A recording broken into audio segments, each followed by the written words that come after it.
Hi, my name is Julita Sunurat. Okay, I want to explain about sociolinguistic. So, what is sociolinguistic? Sociolinguistic is the study of the connection between language and society and the way people use language in the different social situations. Sociolinguistics also commonly study dialect, which is the regional, social, or ethnic variation of a language. For example, the primary language in the United States is English.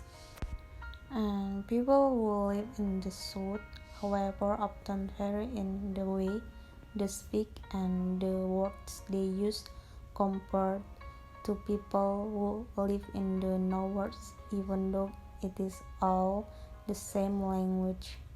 And the next, dialect. Dialect is a regional or social variety of a language distinguished by pronunciation, grammar, and or vocabulary. The adjective dialect describes anything related to this topic. A dialect is a variety of English which is associated with a particular region and or social class. To state the obvious, speakers from different geographical regions speak English rather differently. In addition to geographical variation, the social background of a speaker will also influence the variety of English that person speak. For example, two children may grow up in the same Yorkshire village, but if one is born into a wealthy family and attends an expensive private school, while the other is born into a less well-off family and attends the local state school, the two unlikely end up speaking rather different varieties of English. It is a combination of regional and social variation that are referred to collectively as dialect. The study of dialects is known as dialectology or sociolinguistics.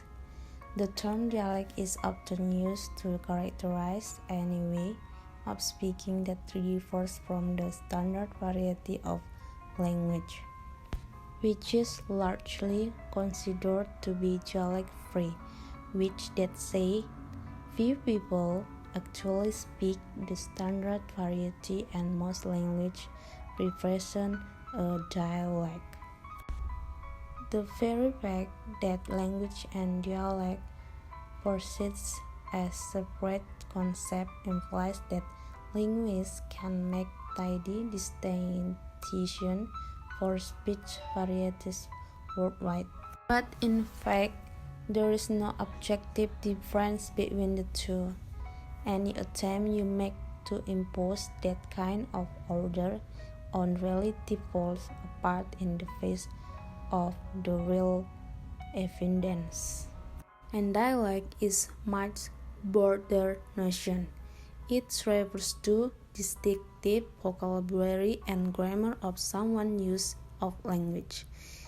An example, if you say I've got a new dustbin and I say I've gotten a new garbage can, that's dialect. And then I analyze the dialogue of the video with the title Pesan Penting for Ibu-Ibu by Santu Kakak in YouTube. This is the picture of the video and the title you can see, and then biography of the video of the title Pesan Penting for Ibu-Ibu is a video of the couple of child named Christine and Rifan from Sulawesi in Indonesia. They sit down in a hut. They acted in Palmona, Poso, and in Bahasa. Kenapa kamu murung-murung, Rifan? In the next discussion, based on the problem statement that contained in the first chapter, This is the data of the video titles pesan penting for ibu-ibu in YouTube. The first dialect is Kenapa Kamu Murung-Murung Rifan by Christine said. Why I say this is dialect because if you translate to language is why are you sad, okay? Tetap orang mau pikir juga itu. And the second of dialect is tetap torang mau pikir juga itu. In translate to language is still we have think about that. Jajan itu orang tua yang pikirkan, bukan kita orang. And the third of dialect is jajan itu orang tua yang pikirkan, bukan torang. Become to language is our parents think our snack. Pikir supaya dikasih lebih dari biasanya, Rifan. And the next dialect is pikir supaya dikasih lebih dari biasanya, Rifan. Become to language is to be given more. Betul sudah mamamu itu, Rifan. And the fifth dialect is betul sudah mamamu, Rifan. It's become to language is your mom was right. Iyo, memang betul. The sixth dialect, iyo, memang betul. Become to language, yes, right. Kalau makan yang angus-angus mau bertumbuh badan dan otaknya torang. And the seventh dialect is kalau makan yang angus-angus mau bertumbuh badan dan otak torang. Become to language is if you eat a chocolate cake, you can grow your body and your brain.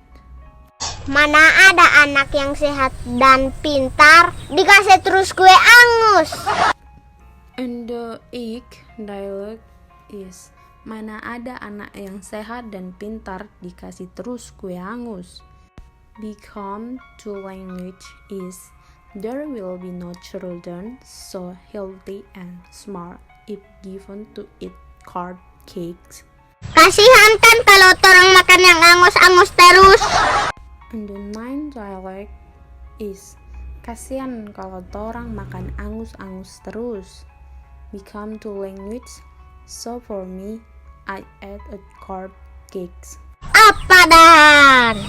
And the tenth is simple dialect is apa dan? Become to language so what? Sekarang kamu yang bapancing-pancing saya, Rifan. Okay, and the next dialect is sekarang kamu ya bapancing-pancing saya, Rifan. Become to language, you've got my emotion up, Rifan. So neto anak-anakku kamu kasih makan kue angus itu.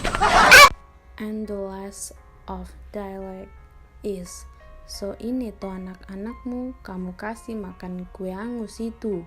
Become to language is it means you will love your child to eat chocolate cakes.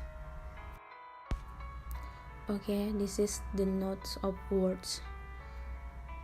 The first murung-murung it means sad, and the second torang it means we or I or by myself, and the third mo it means can, and the fourth is angus or carrot, and the last so ini to it means that means or it means that's right. Okay, from about we know that the dialect of Pamona Poso is exactly the same as Indonesian, but mixed and added several words. Some of the words added are as in the above. Pamona Poso dialect is not too difficult to understand if it is not full using the language of the tribes. Okay, conclusion is all language have many different dialects. The more areas in which a language is spoken, the more dialects there will be, new words or made or borrowed from another language. Okay, that's all my explanation about dialect. Thank you.